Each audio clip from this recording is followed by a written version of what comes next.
So I don't know how many of you are hikers, but have you ever gone hiking on a really familiar trail?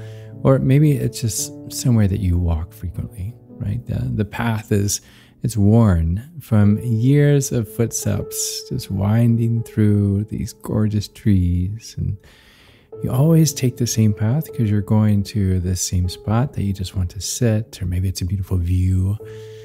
For the longest season, we would hike in North Carolina so much when we lived there up in the mountains. But the path, it's comfortable, right? It's predictable. It's almost as if you don't even have to wonder because, well, it's a path, right? I mean, you know where it's going because you've walked it so many times. But what happens when you step off that path? Maybe you see something like through the trees. And it's like, actually, I've never gone that direction before, right? And you start going off the path, and the ground is uneven, and you're trying not to trip over branches or step into holes. And there really isn't a way forward, as the path, well, it's obviously not a path. It's not clear. And for a moment, you kind of wonder, I don't know, should I turn back or should I keep going? Well, that's what starting over feels like. And that's what we're talking about today, the art of starting over. It's stepping off the well-known trail, not because the old path was wrong, but because you sense there's something else, I don't know, you haven't really explored. And even if you can't quite see it yet, you want to try something unexplored, right? It's the mix of uncertainty and then just hope, right? Knowing that with each step, you might discover something new, maybe even something better. And if not better, maybe just something different. But here is something to consider for all of you stepping off that familiar trail.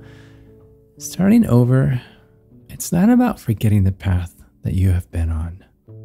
It's about taking everything that you've learned from that well-worn trail and using it to guide you as you make a new path.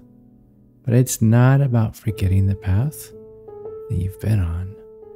Now, I'm not saying it's always easy. We know that, right? The very first step of the trail, it can feel a little intimidating. You're dunking under branches and you're trying to avoid little pitfalls.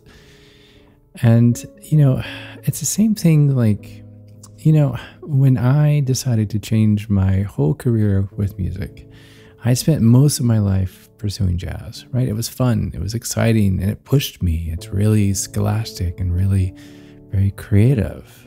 And I had invested a lot into that path, if you will.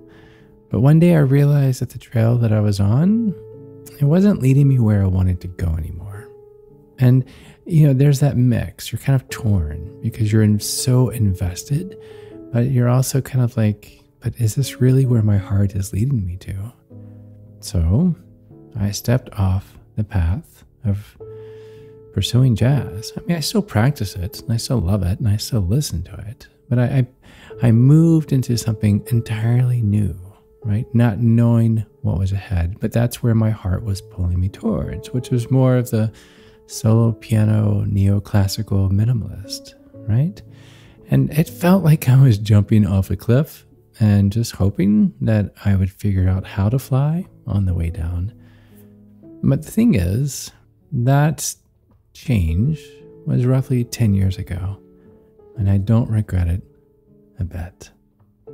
But here's the thing, starting over, it isn't about erasing what just came before, right? I didn't erase my jazz background, but it's about using all of those experiences, the lessons, the wisdom that you've gained to build something new.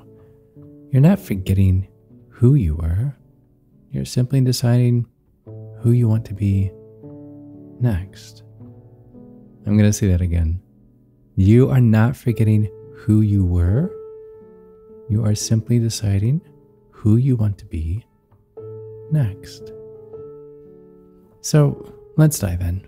Let's talk about the art of starting over.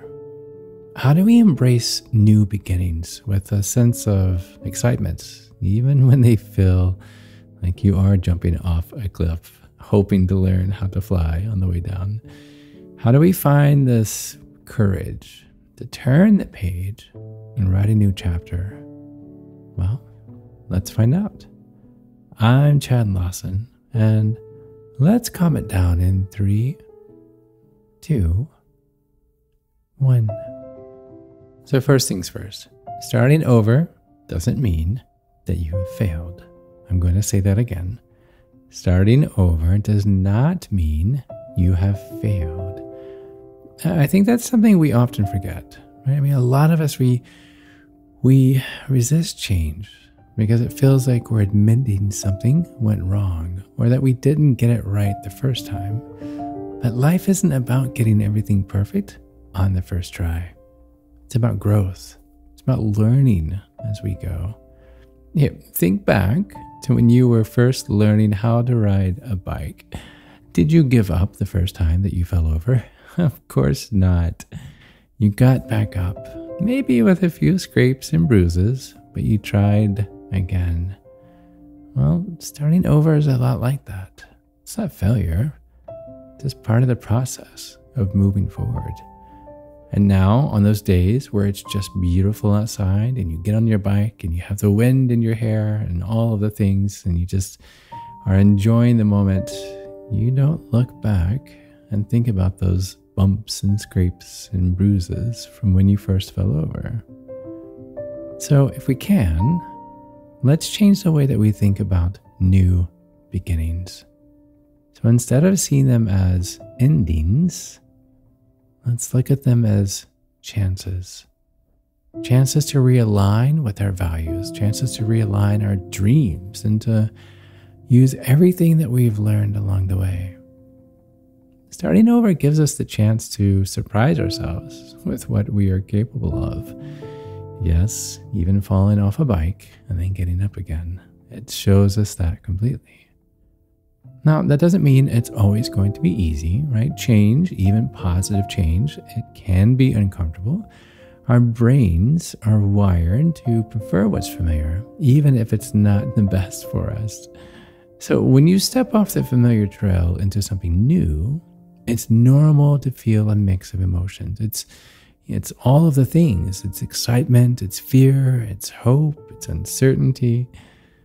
But the key is to feel these emotions without letting them paralyze you.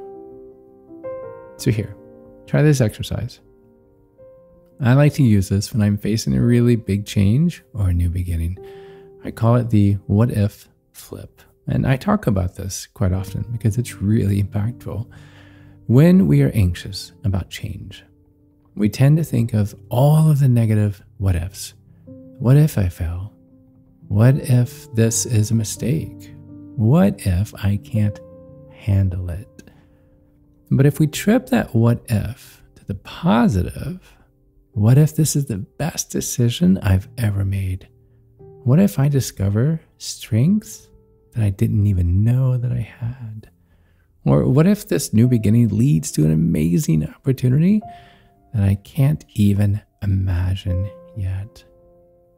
It might feel strange at first, but I promise you, those positive what ifs, they can be powerful fuel for embracing change and starting over.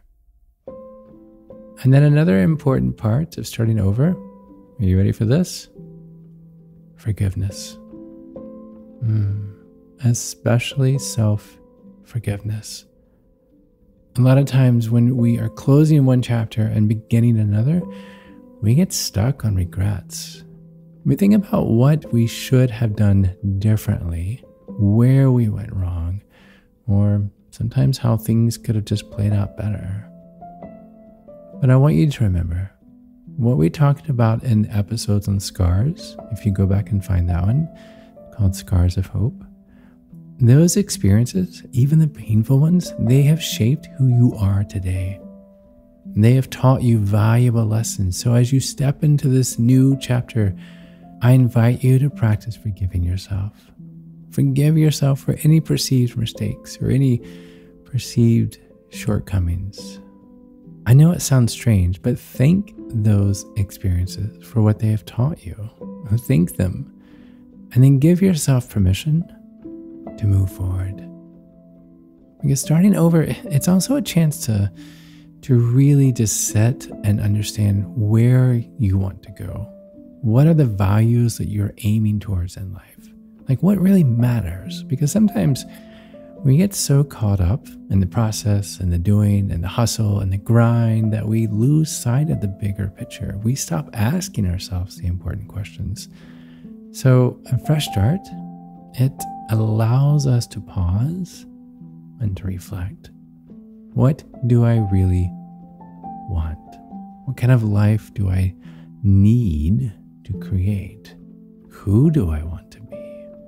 And these are really hard questions. And I think they're hard because a lot of times we don't want to sit and ask those questions because they can be difficult, right? But starting over is a process. It's not a single event. I'm going to say that again.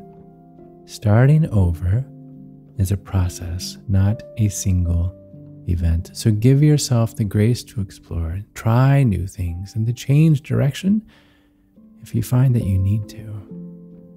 I want you to remember, you are not locked into one path. You are creating it as you go. You can always adjust your steps or even change course when the trail ahead, when it doesn't feel right.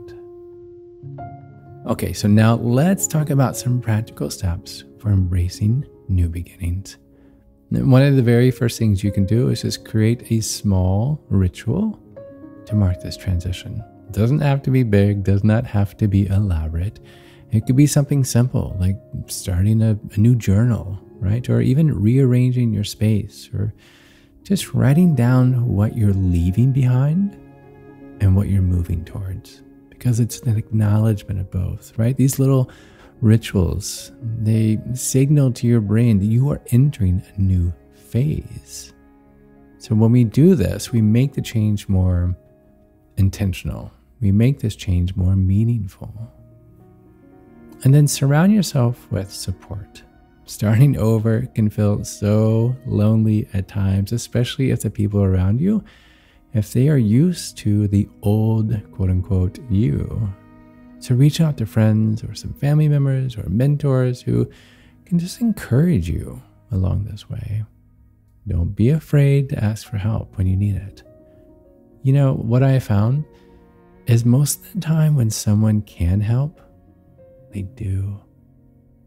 I mean, think about it. Even the best hikers, sometimes they need a guide or a compass or a map or those signs on the trees with the arrows pointing this way. And those are helpful. We need help, right? And then another key in breaking down your starting over goal, make it into smaller, manageable steps. Big changes can obviously feel overwhelming, but when you break them into smaller tasks, they're a lot easier to handle. Plus, each small step gives you something to celebrate. Those little wins along the way, they keep you motivated. One small step at a time. And then speaking of celebrating, don't forget to recognize your progress.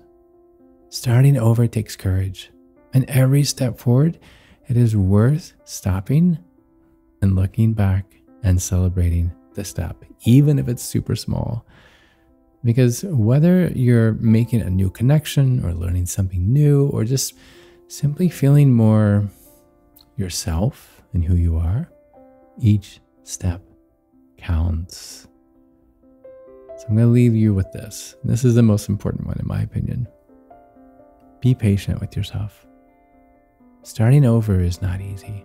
It takes time. And there will be moments when you doubt your decision or you miss the comforts of your old life. That's normal, right? Trust that you are on the right path. Give yourself the space to adjust. So here's your challenge for this week. Are you ready? Embrace your fresh start. Whatever that looks like for you, write down 3 positive what ifs about your new beginning. What exciting possibilities could this change bring? And then take one small step toward the new chapter.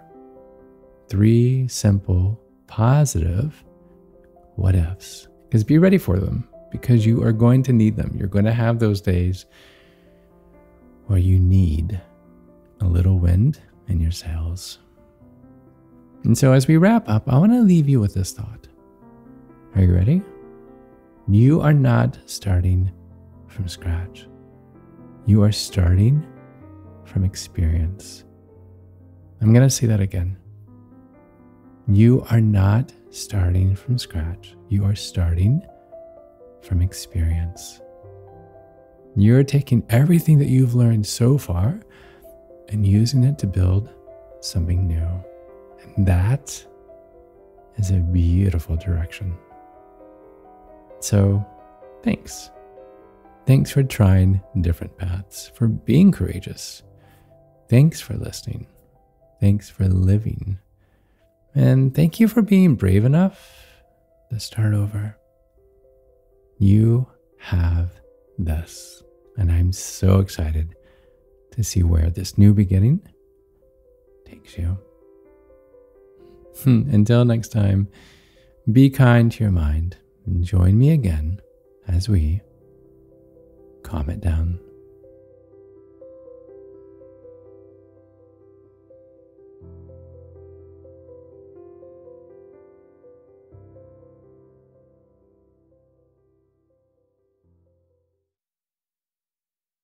To find more episodes of Calm It Down, see where I may be appearing in your area, or just simply want to know where to send me some chocolate chip cookies, visit calmitdownpodcast.com. This podcast was written and produced by yours truly, Chad Lawson, composer, pianist, and nationally recognized Sweet Tooth. The views, expressions, and techniques in this episode are of my personal opinion and not intended, nor should they, serve as a substitute for medical advice or diagnosis rendered to you by your individual doctor or other healthcare provider. Only a licensed physician should evaluate your situation, provide a diagnosis, or render other medical advice to you, and you should only act upon the advice of this physician.